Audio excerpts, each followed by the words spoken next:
everyone, and welcome to Way Too Late TV. I am Sam, your host, and today we're going to delve into the changes that were made for the patch 6.4 duty support changes to the dungeons Bardam's Mettle, Doma Castle, Castrum Abania, and of course Ala Mhigo.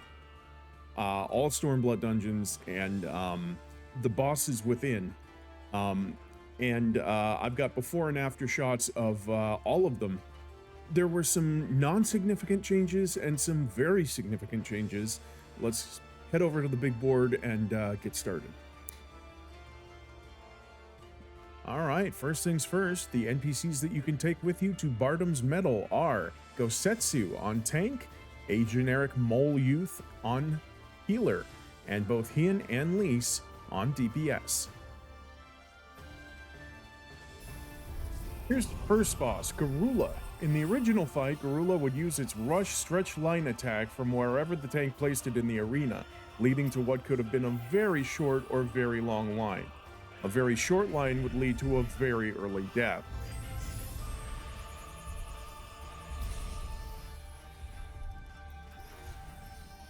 Here in the new fight, Garula makes it easier by moving to the center of the room, establishing position by using a crumbling crust, then picks a target and, without moving from the center, lets the target stretch to the max. This eliminates the potential for premature trampulation deaths. Now, there's still the AoEs as per usual, depending on where the livestock were when Garula hit, but they're not any more difficult to dodge than before.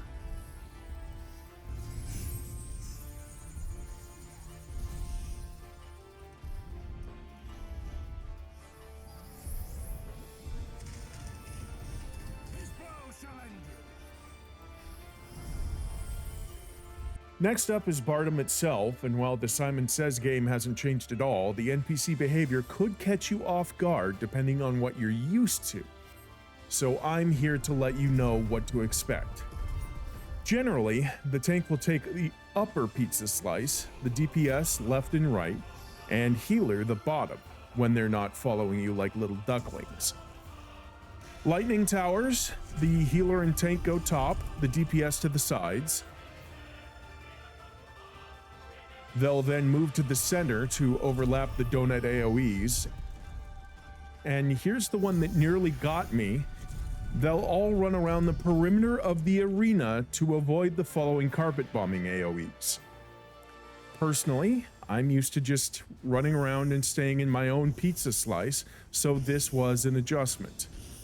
Everything else is pretty self-explanatory, so hopefully you won't get caught unawares. We move now to the Yol fight, and the giant bird doesn't have much change that I could see, to be quite honest. The footage from both before and after is darn near identical attack-wise, and the only real difference in the fight is that it took longer with the NPCs than with the human teammates, but I mean, that's to be expected. Humans are humans, and NPCs are NPCs. The only real difference that I can spot is that there's no knockback markers during the wing phase in the new encounter, the green markers. It's just the red carpet bombing markers now.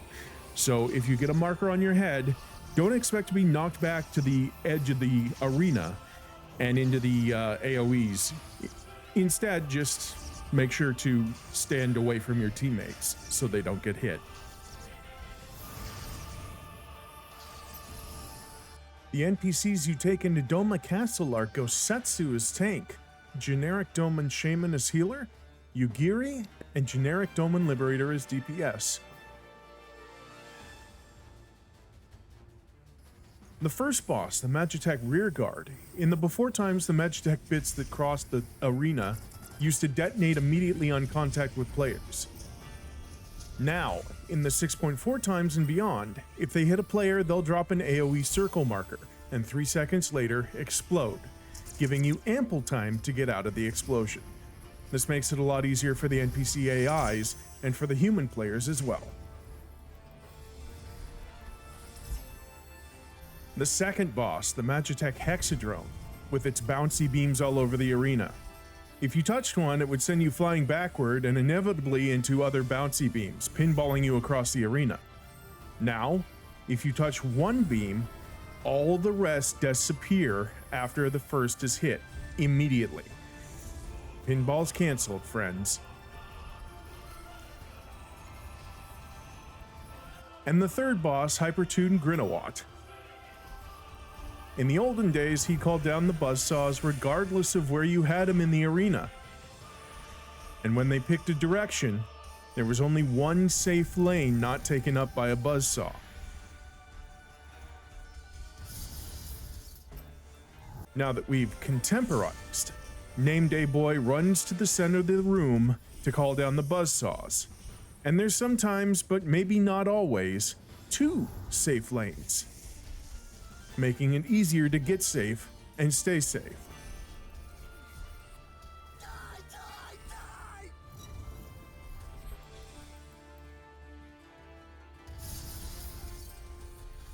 The NPCs you take into Castrum Abania are Resistance Fighter as tank, Alphano as healer, Alizé, Alphano as DPS. Boss 1 of Castrum Abania is the Magma rotor, and this one's hard to figure out what they changed.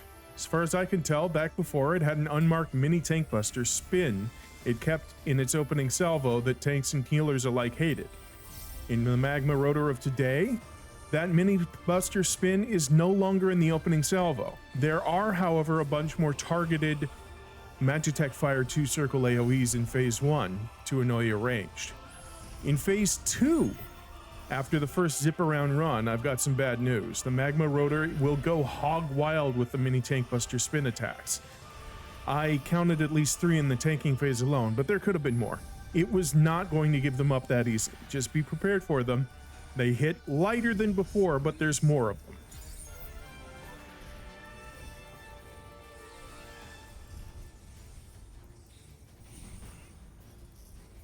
Now the second boss, number 24. This encounter was hotly contested by many people who were very wrong about what you were supposed to do. He put down lightning rods and they'd change into elemental zones, fire, ice, and lightning, and then he'd shout, "My cup runneth over with these two elements." And you had to dip into the element he didn't mention to be able to hit him without taking damage. Well, they completely changed this encounter. Subject number 24 now has 3 distinct phases. He loads lightning ether, does a room-wide lightning AoE, and then puts up lightning rods. He also does tracking column AoEs in this phase after the lightning rods. The tracking column AoEs will be best done in a cross pattern, and then he does more lightning rods. This time with the tracking AoEs, and then more lightning rods pop up. At 66% health, he'll switch to Fire Ether. Big room-wide fire AoE, and then a beach ball AoE. After that, he'll do a stacking marker. After the stacking marker, he'll do an alternating beach ball AoE with a stacking marker. Just continuing on what you've learned.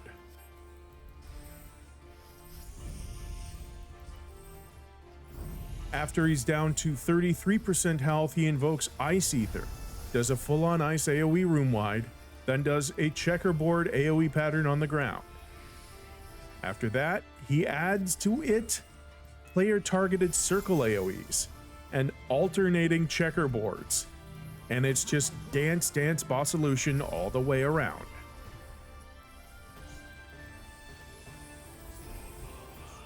When he gets through all of his tricks, he'll start all over again with Lightning Ether again. I like the new encounter. It takes longer, but it's more satisfying than a 60-second face roll. Finally, the third boss, Inferno. There's only one real change that I could find in this one, and that's when Inferno gets its second upgrade. There were 2 tethered claws attached to 2 players that would need to die before he immobilized them, and also the third upgrade in the claw that came out with them. Now, in today's modern Castrum, there's just 1 tethered claw, and that's the third upgrade as well with it. It also seems, just to me at least, that the claw has fewer hit points than it did before, but it could have just been me hitting harder than usual. I do work out.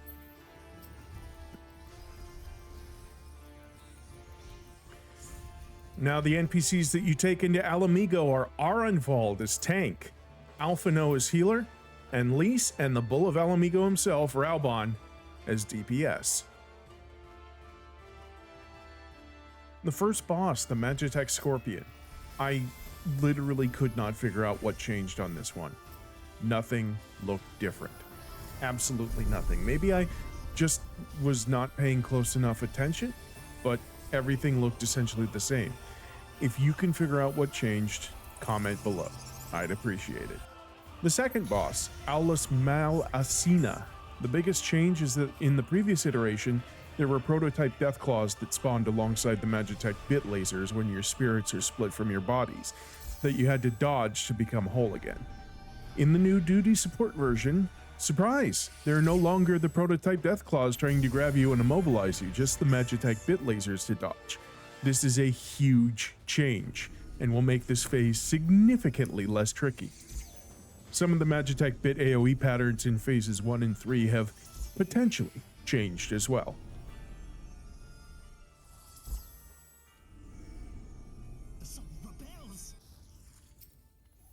And we come up to our enemy, our friend, Zenos, yea, Galvus himself.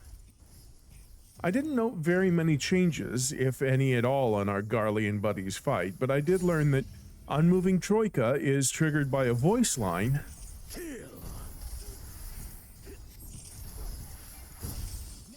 And it hurts really bad if you're not expecting it.